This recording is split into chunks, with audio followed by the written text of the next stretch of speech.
qidiruv e'lon qilaman. Kim birinchi topib, kompyuterimga o'sha odamni atmetga qilib qo'ysa, bu odamga men mukofot taqdim qilaman. Qarang, kim Xitoy avtomobilini, ya'ni Highlander'ni O'zbekistonga olib kirgan? Nima deb olib kirgansiz, aka? Olib kirishingizdan oldin Maybach olib kiraman deganmidingiz? Mansur olib kiraman deganmidingiz? Nimaga bunaqa qattiq negativ?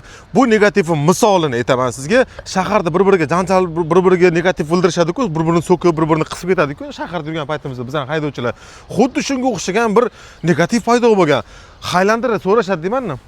Men undaq sotmayman Highlander. So'rashadi, hali javob bermasimdan oldin faqat Xitoy bo'lmasin. Yo'q, faqat Xitoy bo'lmasin. Nima rang berasiz unga? Nima komplektatsiya, nima rang, narx farqi yo'q. Faqat Xitoy bo'lmasin degan savol berishadi. Nima bo'lgan? Ichida eshik nimadir o'lib qolganmi, it-bit o'lib qolganmi buni olib kirayotgan paytingizda nima uchun bunaqa qattiq negativ bor? Bu ham mashina-ku.